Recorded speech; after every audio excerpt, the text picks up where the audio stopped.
जय हिंद प्यारे साथियों, कैसे हैं आप सभी अच्छे होंगे और बोर्ड परीक्षा 2026 की तैयारी को बेहतर तरीके से कर रहे होंगे।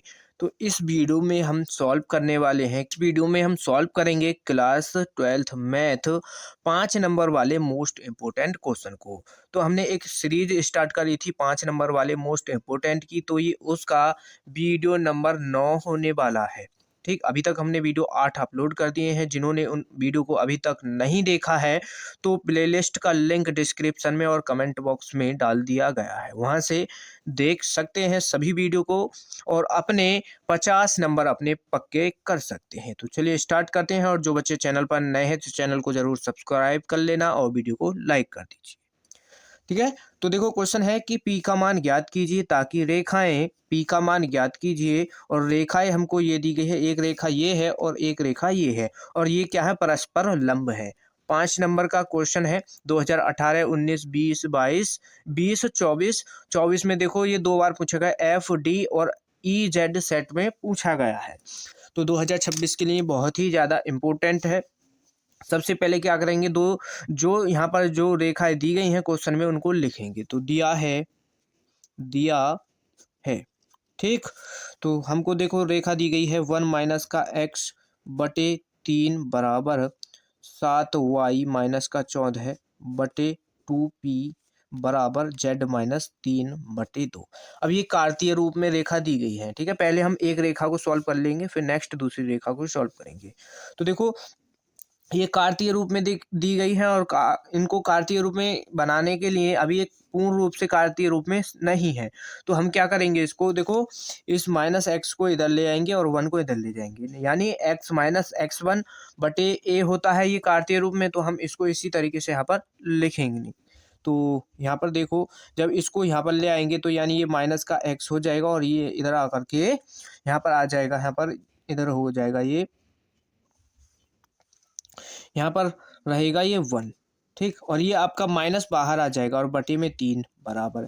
ऐसे ही अब यहाँ पर हमको ये सिंगल y बनाना है, तो इसमें 7 से भाग लगाएंगे तो ये आपका y माइनस 2 हो जाएगा। यहाँ पर y माइनस 2, 2 से भाग लगा दिया और यहाँ पर ये 7 जो, यानी 7 हमने यहाँ से कॉमन किया, एक तरीके से हमने यहाँ पर ये 7 कॉमन कर लिया। तो यहाँ पर मल्टीप्लाई में 7 भी तो बचा और फिर उस 7 को हमने क्या किया, यहाँ पर लिख लेंगे और यहाँ पर बटे में 2p रहेगा आपका और यहाँ पर z माइनस 3/2, ये तो आपका सही लिखा हुआ है। अब यहाँ से हम क्या करेंगे, ये देखो, तो हम यहाँ पर देखो इसमें क्या कर देंगे, ये हो जाएगा देखो x माइनस 1 और ये माइनस था यानी ये यहाँ पर लगा दो इसको। अब ये 7 इसके मल्टीप्लाई में है तो हम इस 7 को यहाँ पर इस तरीके से लिख सकते हैं 2p और इसके बटे में 7, यानी 2p के बटे में 7 यहाँ पर आ जाएगा और ये z माइनस 3 और बटे में 2, ये हो जाएगा। ये रहा आपका समीकरण 1, ये कंप्लीट हुआ। अब नेक्स्ट क्या करेंगे यहाँ पर, और अब क्या करेंगे, जो हमारा दूसरी रेखा दी गई है इसको ले लो। 7 माइनस 7x बटे में 3p बराबर y माइनस 5 बटे में 1 बराबर 6 माइनस जेड बटे में 5। अब इसको सही रूप से लिखेंगे तो इसमें से 7 कॉमन कर लो। ठीक, माइनस का 7 कॉमन करो तो यहाँ पर x माइनस का 1 आ जाएगा और बटे में 3p रहेगा बराबर y माइनस का 5, ये सही लिखा हुआ है, इसमें कोई भी चेंज नहीं करना है। अब यहाँ से देखो, ये हमको लिखना है z और माइनस का 6, तो यहाँ पर ये जो क्या करेंगे, हम यहाँ से माइनस कॉमन कर लेंगे तो यहाँ से ये z बचेगा और माइनस का 6 आपका यहाँ पर आ जाएगा और बटे में 5 यहाँ पर रहेगा। नेक्स्ट इसके बाद इसको देखो हम लिख सकते हैं, ये जो माइनस का 7 है इसको 3p के बटे में पहुँचा दो तो ये हो जाएगा बराबर x माइनस 1 बटे में 3p और इसके बटे में 7 और ये भी माइनस का हो जाएगा बराबर y माइनस का 5 बटे में 1 और बराबर, ये जो माइनस का है तो z माइनस का 6 और ये माइनस का आपका यहाँ पर लग जाएगा 5 पर। ठीक, इसको मान लोगे आप समीकरण 2। ठीक, इसके बाद हमको निकालने हैं, क्योंकि देखो इसमें ये दोनों रेखाएं, क्वेश्चन में क्या कहा है कि दोनों रेखाएं परस्पर लंब हैं। तो क्वेश्चन देखो, जब परस्पर रेखाएं लंब होती हैं तो यहाँ पर देखो, तो रेखाएं, इसका फॉर्मूला क्या होता है, रेखाएं लंब हैं तो जब परस्पर रेखाएं लंब है तो इसका जो फॉर्मूला होगा A1 A2 plus B1 B2 plus C1 C2, ठीक, बराबर 0। ये इसका फॉर्मूला होता है, इसको आपको याद रखना है। तो हमको A1 A2 B1 B2 इनकी वैल्यू चाहिए, तो ये वैल्यू कहाँ से निकालेंगे? देखो समीकरण 1 से यहाँ पर निकाल लो, ठीक। तो इनको निकालो समीकरण 1 से। कैसे निकालोगे? देखो जो ये बटे में वैल्यू लिखी है तो ये तो A की वैल्यू है, ये V की वैल्यू है, ये C की। अब दो रेखाएं हैं तो A1 हो जाएगा, B1 हो जाएगा, यहाँ पर C1। तो यहाँ से जो आएंगे बिंदु A1 की वैल्यू आएगी आपका -3 और B1 की वैल्यू आएगी यहाँ पर 2p/7 और C1 की वैल्यू हो जाएगी आपकी 2। अब ऐसे ही हम यहाँ पर समीकरण दो से बिंदु निकालेंगे ऐसे ही। A2 बराबर, तो A2 बराबर क्या आएगा? -3p/7।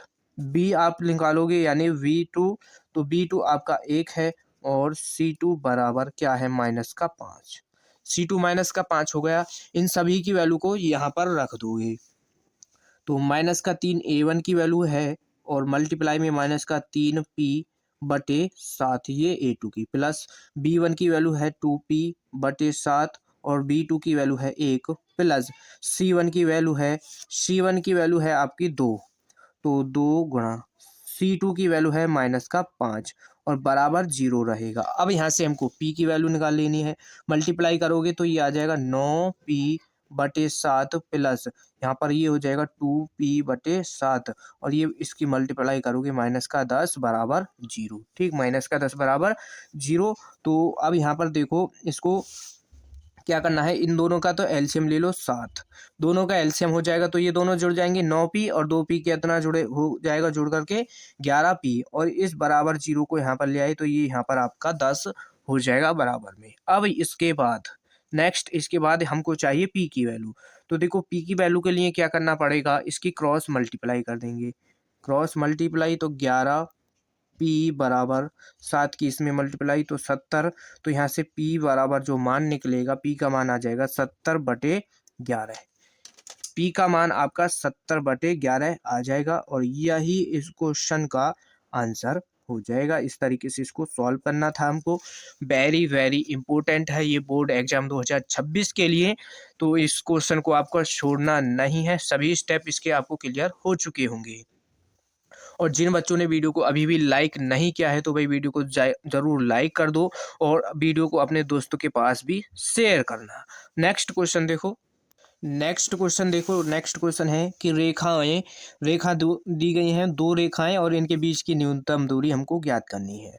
तो देखो ये क्वेश्चन 2020 में, 22 में, 23 में, 24 में, 25 में, 2020 से ये लगातार पूछा जा रहा है और 21 में पेपर हुए नहीं थे, ठीक। तो 2020 से 2025 तक यानी ये पिछले साल भी क्वेश्चन पूछा गया है। वेरी वेरी इंपॉर्टेंट है, ठीक। तो यहाँ पर क्या करेंगे, दो रेखाएं दी गई हैं, बीच की न्यूनतम दूरी निकालनी है। तो हम सबसे पहले जो रेखाएं दी गई हैं उनको ही लिख लो या फिर इनकी तुलना भी करनी पड़ेगी हमको। तो आर वेक्टर बराबर आई कैप प्लस 2 जे कैप प्लस 3 के कैप और प्लस यहाँ पर ये लैम्डा है और आई कैप माइनस का 2 जे कैप प्लस 3 के कैप, ठीक, ये हो गया। और आर वेक्टर बराबर 4 आई कैप प्लस 5 जे कैप प्लस 6 के कैप, ये हो गया। अब यहाँ पर प्लस म्यू 2 आई कैप प्लस का 3 जे कैप और प्लस के कैप, ये आपका दो रेखाएं दी गई हैं, इनकी हमको तुलना करनी है। तो रेखा इसको R1 मान लो, ये इसको समीकरण 1 और इसको मान लो समीकरण 2, इनकी तुलना कर देंगे। तो यहाँ पर तुलना करेंगे, लिख दो समीकरण 1 व समीकरण 2 की तुलना देखो आर के इसके लिए करेंगे, इसके लिए तो होगी ये वाली रेखा r vector A1 vector plus lambda B1 vector और सेकंड रेखा ये है तो इसकी जो तुलना होगी इसके साथ होगी A2 vector plus mu B two vector से करने पर इनकी तुलना करेंगे तो तुलना करने पर हमको यहाँ से वेक्टर मिलेंगे। तो A1 वेक्टर देखो, A1 वेक्टर कौन सा होगा, ये वैल्यू आपकी A1 वेक्टर की होगी, तो ये आ जाएगा A1 vector plus 3 k cap. Next इसके बाद इसी में से हमको B1 वेक्टर मिलेगा, तो V1 वेक्टर कौन सा होगा, जो जिसमें लैम्डा की मल्टीप्लाई होगी। तो B1 वेक्टर आपका ये हो गया I कैप माइनस का 2J cap plus 3K cap. अब उसके बाद ऐसे ही रेखा 2 से, तो यानी R2 ये A2 जो होगा, ये होगी A2 की वैल्यू 2, ये 4I cap plus 5J cap plus 6K cap. B2 आपका देखो, B2 वेक्टर जो होगा वो म्यू वेक्टर, यहाँ पर जो जिसकी म्यू में यहाँ पर म्यू की मल्टीप्लाई है वही होगा B2 वेक्टर। तो 3J cap plus K cap आपका ये होगा। नेक्स्ट इसके बाद हमको क्या करना है, हमको निकालनी है बीच की न्यूनतम दूरी। तो न्यूनतम दूरी का आपको फॉर्मूला भी याद होना चाहिए। तो D बराबर, फॉर्मूला देखो पहले, तो इसका जो फॉर्मूला होता है B1 क्रॉस B2 वेक्टर, ठीक, दोनों वेक्टर है, और इन दोनों का डॉट प्रोडक्ट क्या करना है, A2 vector minus A1 vector, ठीक, ये हो गया। अब बटे में क्या होता है, B1 क्रॉस B2 वेक्टर का मॉड, ठीक, ये मॉड, और दोनों वैल्यू ये फिर कंप्लीट क्या होगा, मॉड के अंदर होगा। तो ये आपका क्या है, न्यूनतम दूरी का फॉर्मूला है। तो इसको आपको जरूर याद कर लेना। अगर ये फॉर्मूला आपने नहीं याद किया तो इसके बिना आप क्वेश्चन को नहीं सॉल्व कर सकते, ठीक है। और ये क्वेश्चन हर बार रिपीट होता है, तो बोर्ड एग्जाम 2026 में ये 100% आने वाला है। तो हमको यहाँ से A2 पहले क्या करना है, A2 माइनस A1 इसकी वैल्यू निकाल लो। तो A2 vector minus A1 vector, तो A2 वेक्टर कौन सा है हमारा, ये रहा 4I cap plus 5J cap plus 6K cap minus A1 vector, तो A1 है आपका I cap plus 2J cap plus 3K cap, ये हो गया। इसको माइनस कर दो, तो I को I से माइनस करेंगे, तो यहाँ से माइनस का एक I होगा, यहाँ पर ये 4I, तो माइनस करने पर जो बचेगा आपका 3I, और यहाँ से 5 है और यहाँ से माइनस का 2 माइनस करोगे तो ये भी आपका 3J कैप बच जाएगा, प्लस इसको भी माइनस करोगे तो ये बचेगा 3K कैप। तो यहाँ से A2 वेक्टर माइनस का A1 जो वेक्टर आया है इसका मान ये आ गया। नेक्स्ट हमको क्या चाहिए, B1 vector cross B2 vector, इसकी वैल्यू निकालनी है। तो देखो क्रॉस प्रोडक्ट के लिए यहाँ पर क्या करते हैं, I cap J cap K cap रहेगा, और जो हमारे V1 क्रॉस V2 है इन I J के गुणांक लिख दो। तो B1 के गुणांक ये हो जाएंगे और B2 के गुणांक ये हो जाएंगे, ठीक। अब इनमें से भी यहाँ पर हमको चाहिए I J K की, इनकी वैल्यू निकालेंगे। तो यहाँ पर देखो I माइनस लगाओगे और फिर J के लिए सॉल्व करोगे, फिर प्लस लगाओगे, फिर K के लिए सॉल्व करोगे।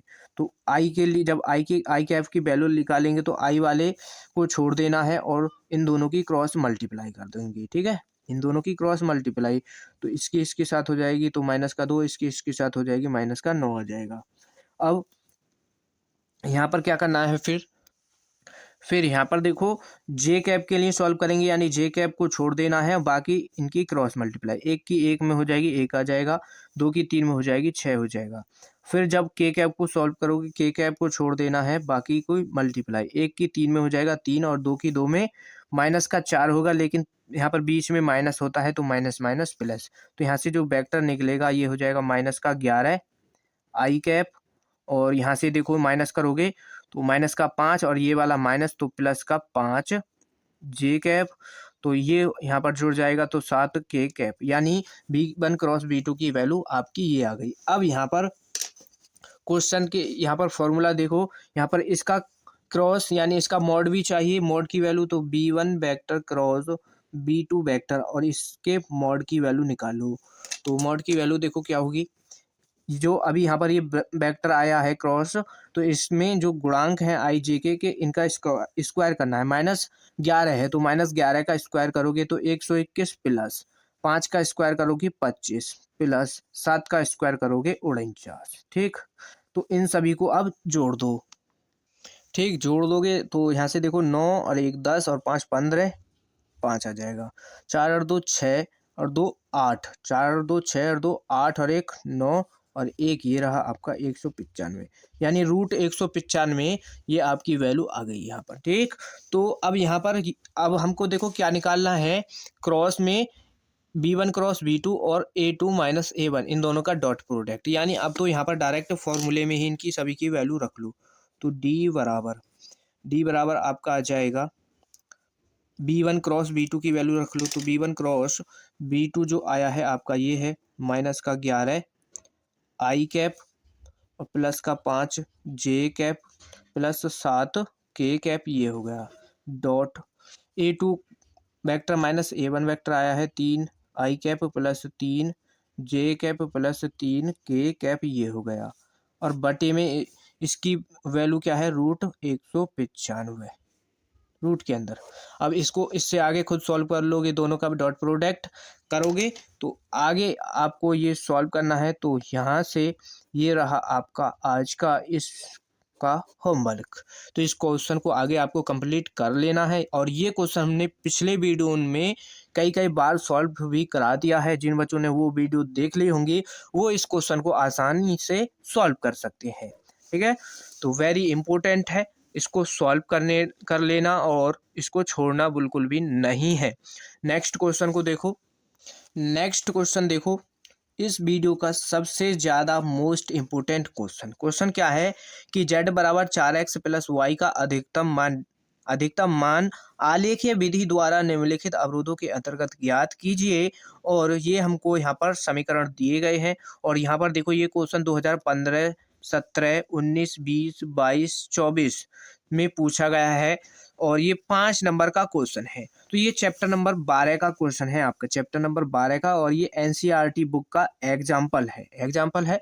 और ये आपको पता है चैप्टर नंबर 12 से एक क्वेश्चन 100% हर बार एक क्वेश्चन पूछा जाता है, और अधिकतम और न्यूनतम मान पर ही एक क्वेश्चन आता है। तो ये क्वेश्चन तो आपका फिक्स हो चुका है, बस यहाँ पर पूछेगा इसी तरीके से। यहाँ पर देखो इन समीकरण को चेंज कर सकता है, जेड का मान चेंज कर सकते हैं, इस इतना अंतर करेगा, लेकिन अधिकतम और न्यूनतम पर एक क्वेश्चन 100% हर बार पूछा जाता है, और ये भी 5 नंबर में हर बार आता है। तो ये क्वेश्चन तो मानो आप फिक्स ही क्वेश्चन है। तो यहाँ पर जो वैल्यू दी गई है उनको लिख लो। तो z बराबर तो हमको ये दिया है z बराबर 4x प्लस वाई। ठीक, इसका अभी कोई काम नहीं है। अब यहाँ पर जो हमको ये अवरोध दिए गए हैं, ये अवरोध दिए गए हैं x plus y less than equal 50, और यहाँ पर दूसरा समीकरण है 3x plus y less then 90, और यहाँ पर क्या है आगे x greater than 0 y greater than 0। ये हमको समीकरण अवरोध दिए गए हैं। अभी इनको हमको क्या करना है, इसको देखो अलग सॉल्व करना, इसको अलग सॉल्व करेंगे हम। तो यहाँ पर इसको जब सॉल्व करेंगे, इसको क्या करते हैं, इन समीकरण को जनरल समीकरण के रूप में बनाएंगे। तो यानी ये बराबर 50 हो जाएगा। अब यहाँ से हमको x और y के मान निकालने हैं। ठीक, हर किसी क्वेश्चन में इसी तरीके से करना है आपको। तो जब x y के मान निकालोगे समीकरण से, हम क्या करेंगे, x की जगह पर 0 रखेंगे, x बराबर 0 रखने पर तो जब हम यहाँ पर x बराबर 0 रखेंगे तो y बराबर आपका क्या आ जाएगा 50।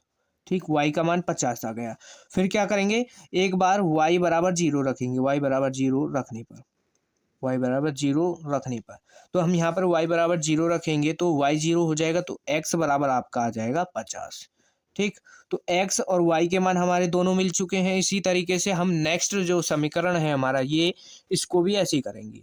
तो इसको 3x प्लस वाई बराबर 90। ठीक, इसको पहले समीकरण रूप में बनाएंगे। तो अब क्या करेंगे, पहले x बराबर 0 रखना है हमको, रखने पर तो इसमें रख लो। तो यहाँ पर 0 रख दोगे तो ये 3x 0, तो y बराबर आपका आ जाएगा 90। फिर इसके बाद y बराबर 0 रखोगे, y बराबर 0 रखने पर तो y बराबर 0 रखोगे तो जब y 0 हो जाएगा तो 3x बराबर 90 आ जाएगा। 3x बराबर 90 है तो ये 3 से ये कट जाएगा 30 बार, तो ये आपका x बराबर आ जाएगा 30। तो x और y के मान हमको यहाँ से मिल गए। ठीक, इन दोनों समीकरणों को ही सॉल्व करना है, इनको नहीं सॉल्व करना है। ठीक है, तो अब ये हमारे इतना हो गया। इसके बाद हमको बनाना है ग्राफ। ठीक, ग्राफ बनाना होता है तो यहाँ पर इसका ग्राफ खींच लो। तो ग्राफ आपका कुछ इस तरीके से खिंचेगा। ठीक, तो आपको ये ग्राफ जो है स्केल से बना लेना है सही से। तो कुछ इस तरीके से बनेगा यहाँ पर। तो यहाँ पर देखो x और y की वैल्यू 50 तक 90 तक है, y की वैल्यू 90 तक है, x की वैल्यू 50 तक है। तो हम 10-10 का गैप लेकर के चलेंगे। 10, 20, 30, 40 और 50, 60, 70, 80 और 90। ठीक, और ये आपका y अक्ष हो जाएगा। अब इधर x की वैल्यू 10, 20, 30, 40, 50, x की वैल्यू 50 तक है तो 50 तक रहने दो, यह आपका x अक्ष हो जाएगा। तो अब यहाँ पर देखो समीकरण 1 को लेकर सॉल्व करो। पहले समीकरण 1 से बिंदु देखो x बराबर 50 आया है, y बराबर भी 50, तो यानी समीकरण 1 से y बराबर 50, x बराबर भी 50। अब इसको आपको क्या करना है, मिला देना है इन दोनों बिंदुओं को। इस तरीके से जब यहाँ पर आप मिला दोगे तो ये इस तरीके से ग्राफ बनेगा। अब यहाँ पर ये किस समीकरण से है, आपका x प्लस वाई बराबर 50, इस समीकरण से ये रेखा बनी है। नेक्स्ट दूसरा समीकरण क्या है हमारा ये, तो इसमें देखो x बराबर 30 है, y बराबर 90 है। तो अब यहाँ पर ये ले लो, तो x बराबर 30, y बराबर 90 है, दोनों को मिला दोगे तो ये आपका यहाँ पर इस तरीके से बनेगा। ठीक, ये बन गया। अब यहाँ पर ये इस तरीके से ग्राफ, और ये समीकरण क्या था हमारा, 3x प्लस वाई बराबर 90, इस समीकरण से बना है। अब यहाँ पर हमको ये देखना है कि ये ग्राफ किधर की तरफ जाएगा। ठीक, तो हम क्या करते हैं, इसमें जांच करते हैं। तो अब यहाँ पर हम इसकी जांच कर लेंगे, जांच। ठीक, तो जांच कैसे करेंगे, जो समीकरण 1 है उसको 0 के बराबर रखना है, x बराबर 0, y बराबर भी 0। तो x की जगह पर 0, y की जगह पर 0, तो ये आपका यहाँ पर लेस देन इक्वल 0 ये आपका आ जाएगा। तो यहाँ से क्या आ रहा है कि यानी ये यहाँ से लेस देन 50, तो यहाँ पर ये जो है आपका सत्य बैठ रहा है। तो सत्य जब भी कोई बात सही बैठती है उसमें जो ग्राफ है मूल बिंदु की ओर खींचेगा। तो इसका जो ग्राफ खींचेगा यहाँ पर मूल बिंदु की ओर, समीकरण 1 क्या है हमारी ये रही, तो इसका ग्राफ इधर की तरफ खींचने वाला है। ठीक है, इस तरीके से मूल बिंदु की ओर खींचेगा। अब नेक्स्ट समीकरण को देख लो। तो दूसरा समीकरण क्या था हमारा, 3x plus y less than equal 90 है। तो 3x, x की जगह पर 0, तो 3x 0 हो जाएगा, y भी 0, और यहाँ पर लेस देन इक्वल 90 है। तो ये भी आपका सत्य ही बैठेगा, तो सत्य ही बैठ जाएगा। तो यानी इसका भी ग्राफ आपका कहाँ पर जाएगा, मूल बिंदु की ओर। तो समीकरण 2 ये रहा, इसका भी ग्राफ आपका मूल बिंदु की ओर खींचेगा इस तरीके से। तो जहाँ पर ये दोनों रेखाएं काटेंगी एक दूसरे को, वो क्षेत्र आपको लेना है। तो अब देखो ये समीकरण 1 से ये इसको पूरे को यहाँ तक मूल बिंदु तक घेरेगी, इसको यहाँ तक करेगी। ठीक, अब समीकरण 2 भी आपको इधर की तरफ करेंगे इसको, तो ये इतना इसको पूरे को घेरेगी, यानी ये इतने भाग को दोनों टच करेंगी, इतने भाग को ये दोनों रेखाएं टच करेंगी। तो हमको इन दोनों इतने बीच का यहाँ पर क्या निकालना है, इतने बीच का यहाँ पर इसमें निकालना है अधिकतम मान। तो यहाँ से देखो ये बिंदु हमारे पास हैगा, ये भी हमारे पास हैगा, लेकिन यहाँ पर ये जो बिंदु है यहाँ पर ये काट रही है, ये बिंदु हमारे पास है नहीं।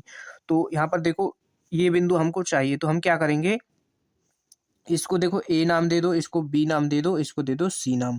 तो ए बी सी, तो हमारे पास ए बिंदु हैगा, सी बिंदु हैगा, लेकिन बी बिंदु नहीं है। तो बी बिंदु कहाँ से ज्ञात करोगे, जो ये काट रही है रेखा, कौन कौन सी है, समीकरण 1 समीकरण 2। तो इन दोनों को जैसे हम विलोपन विधि से सॉल्व करते हैं उससे इसको सॉल्व करके बिंदु निकाल लेंगे।